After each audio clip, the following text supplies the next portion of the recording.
श्री गणेशाय नमः। स्वागत है आप सभी का हमारे चैनल पर। आज है गणेश चतुर्थी और आज के दिन चौथ माता की कथा सुनने से सभी प्रकार के संकटों का नाश होता है।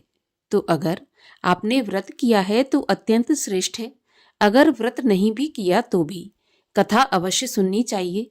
कथा सुनने मात्र से ही भगवान गणेश की कृपा से सभी प्रकार के संकट दूर होते हैं। तो आइए आज के इस वीडियो में हम आपको सुनाते हैं चौथ माता के व्रत की कथा। एक नगर में एक बूढ़ी माँ रहती थी। वह अपने बेटे की सलामती के लिए 12 महीनों की चौथ का व्रत किया करती थी। प्रत्येक चौथ को पंसारी से थोड़ा सा गुड़ और घी लाकर 4 लड्डू बनाती, एक बेटे को देती, एक से पूजा करती और एक हथकार के लिए निकालती और एक चांद उगने पर खुद खा लेती थी। एक समय की बात है, उसका बेटा अपनी ताई से मिलने गया। ताई ने बैसाखी चौथ का व्रत रखा था। ताई से पूछा उसने कि माँ तो 12 महीने की चौथ करती है। तो ताई बोली, तेरी माँ तेरी कमाई से तरमाल खाने के लिए 12 महीने का चौथ का व्रत करती है। अगर तू परदेश चला जाए तो वह एक भी चौथ नहीं करेगी। लड़के को लगा कि ताई तो सच कह रही है। घर आकर उसने माँ से कहा, मैं परदेश जा रहा हूँ, यहाँ तू मेरी कमाई खाने पीने में ही उड़ा देती है। तो माँ ने समझाकर उसे रोकना चाहा, लेकिन बेटा नहीं माना।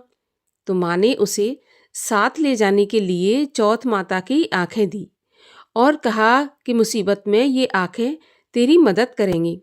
वह आंखें लेकर रवाना हो गया। घूमते हुए एक नगर में पहुंचा।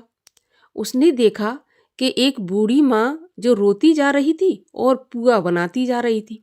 तो उसने उस बूढ़ी माँ से रोने का कारण पूछा।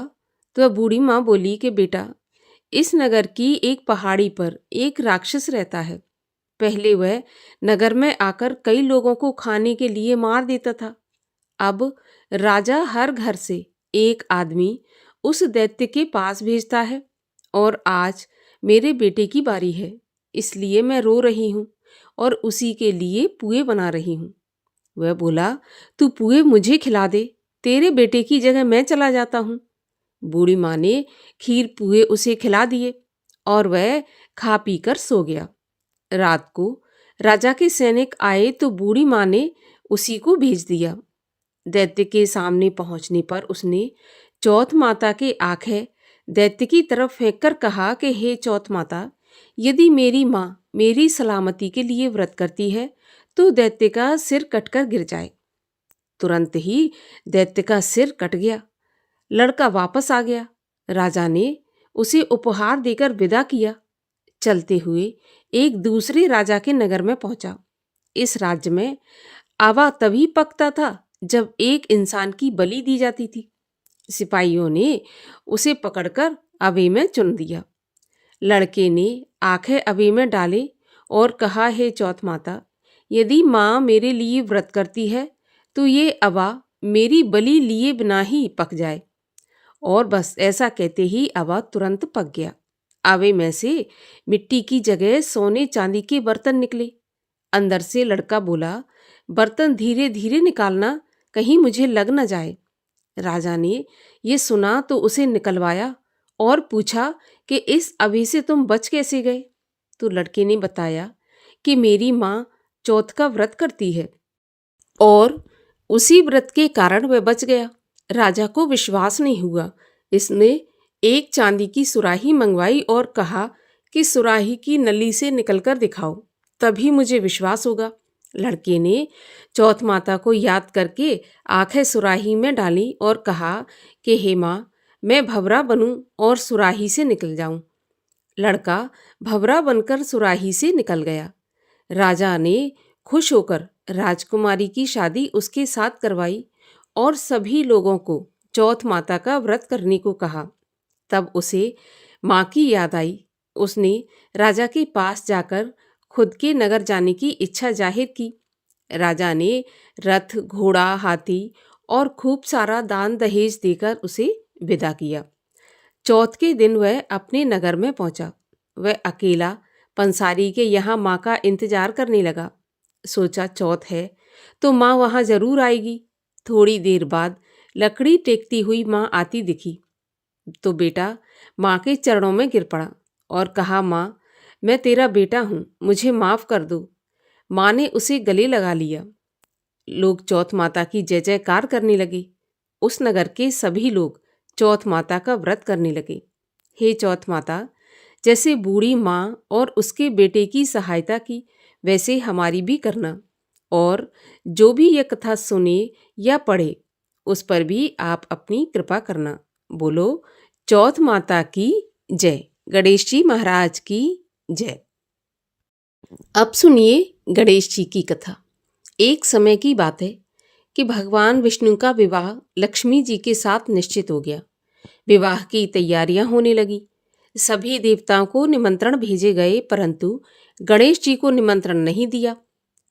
अब भगवान विष्णु की बारात जाने का समय आ गया। सभी देवता अपनी पत्नियों के साथ विवाह समारोह में आए। उन सब ने देखा कि गणेश जी कहीं दिखाई नहीं दे रहे। तब वे आपस में चर्चा करने लगे कि क्या गणेश जी को न्योता नहीं भेजा या गणेश जी स्वयं नहीं आए। सभी को इस बात पर आश्चर्य होने लगा। तभी सबने विचार किया कि भगवान विष्णु से ही इसका कारण पूछा जाए। तो भगवान विष्णु से पूछने पर उन्होंने कहा कि हमने गणेश जी के पिता भोलेनाथ महादेव को न्योता भेजा है। यदि गणेश जी अपने पिता के साथ आना चाहते हैं तो आ जाते, अलग से न्योता देने की क्या जरूरत है। दूसरी ये बात है कि उनको 1.25 मन मूंग, 1.25 मन चावल, 1.25 मन घी और 1.25 मन लड्डू का भोजन दिन भर में चाहिए। अब यदि गणेश जी इतना खाएंगे तो किसी के यहाँ उन्हें कैसे ले जा सकते हैं। यदि गणेश जी नहीं आएंगे तो कोई बात नहीं, दूसरे के घर जाकर इतना खाना पीना अच्छा नहीं लगता। इतनी बातें हो ही रही थीं कि किसी ने सुझाव दिया कि गणेश जी आ भी जाएं तो उनको द्वारपाल बनाकर बैठा देंगे और उनसे कहेंगे कि आप यहीं पर रहना और घर की देखभाल करना।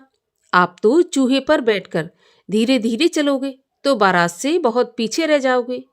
ये सुझाव भी सबको पसंद आया तो विष्णु भगवान ने भी अपनी सहमति दे दी। अब होना क्या था, इतने में गणेश जी भी वहां आ पहुंचे और उन्हें समझा बुझाकर घर की रखवाली करने को बैठा दिया। बारात चल दी। तभी नारद जी ने देखा कि गणेश जी तो दरवाजे पर ही बैठे हुए हैं। तो वे गणेश जी के पास गए और उनसे पूछा कि आप यहाँ क्यों रुके हैं, बारात में नहीं जाना। तो गणेश जी कहने लगे कि भगवान विष्णु ने मेरा बहुत अपमान किया है। नारद जी ने कहा कि ऐसा करो कि आप अपनी मूषक सेना को आगे भेज दो तो वे रास्ता खोद देंगे, जिससे उनके वाहन धरती में धंस जाएंगे। तब उनको आपको सम्मान पूर्वक बुलाना ही पड़ेगा। अब तो गणेश जी ने अपनी मूषक सेना जल्दी से आगे भेज दी और उससे कहा कि जाओ तुम नीचे नीचे जमीन को पोली कर दो। और ऐसा ही हुआ। उन्होंने जमीन को पोली कर दी। जब बारात वहां से निकली तो रथों के पहिए धरती में धंस गए। लाख कोशिश करी परंतु पहिए नहीं निकले।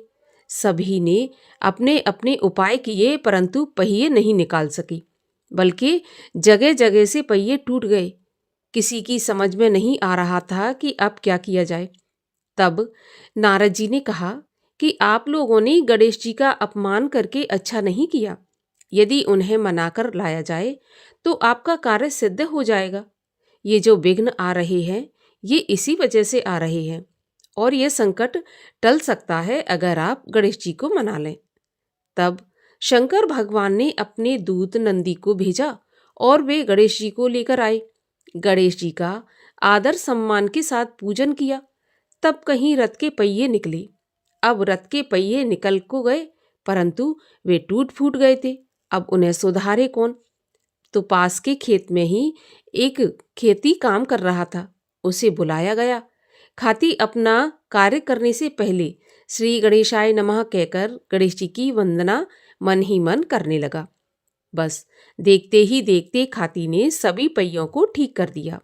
तब खाती कहने लगा कि हे देवताओं, आपने प्रथम पूज्य गणेश जी को नहीं मनाया होगा और ना ही उनका पूजन किया होगा, इसीलिए तो आपके साथ ये संकट आया है। हम तो मूर्ख अज्ञानी हैं, फिर भी पहले गणेश जी को पूजते हैं, उनका ध्यान करते हैं। आप लोग तो देवतागण हैं, फिर भी आप गणेश जी को कैसे भूल गए? अब आप लोग भगवान श्री गणेश की जय जयकार बोलकर जाएं, तो आपके सभी काम बन जाएंगे और कोई संकट भी नहीं आएगा। ऐसा कहते हुए बारात वहां से चल दी और विष्णु भगवान का लक्ष्मी जी के साथ विवाह संपन्न करा के सभी कुशलता के साथ लौट आए। हे गणेश जी महाराज, जैसे आपने भगवान विष्णु का कार्य सिद्ध किया, वैसे सभी का कार्य सिद्ध करना। जो यह कथा पढ़े या सुने, उसके सभी मनोरथ पूर्ण करना। बोलिए गजानन भगवान की जय। और आइए अब सब मिलकर करते हैं गणेश जी की आरती।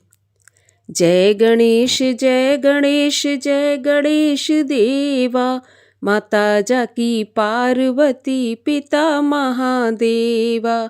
एक दंत दयावंत चार भुजाधारी, मस्तक सिंदूर सोहे मूस की सवारी। मान चढ़े फूल चढ़े और चढ़े मेवा, लड्डुअन का भोग लगे संत करे सेवा। जय गणेश जय गणेश जय गणेश देवा, माता जाकी पार्वती पिता महादेवा। अंधन को आँख देत कोढ़िन को काया, बांझन को पुत्र देत निर्धन को माया। सूर श्याम शरण आए सफल कीज सेवा, माता जाकी पार्वती पिता महादेवा। दीनन की लाज रखो शंभु सुत वारी, कामना को पूरा करो जाऊं बलिहारी। जय गणेश जय गणेश जय गणेश देवा, माता जाकी पार्वती पिता महादेवा। माता जाकी पार्वती पिता महादेवा। जय गौरी नंदा प्रभु जय गौरी नंदा, गणपति आनंद कंदा, मैं चरणन बंदा। ओम जय गौरी नंदा। सूंड सुंडालो नयन विशालो, कुंडल झलकंता, कुमकुम केशर चंदन, सिंदूर बदन वंदा। ओम जय गौरी नंदा। मुकुट सुगण सोहंसा, मस्तक सोहंता, बैया बाजू बंदा, पहुँची निरखंता। ओम जय गौरी नंदा। मूषक वाहन राजत, शिव सुत आनंदा, कहत शिवानंद स्वामी, मेटत भव फंदा। ओम जय गौरी नंदा। बोलिए गणेश जी महाराज की जय।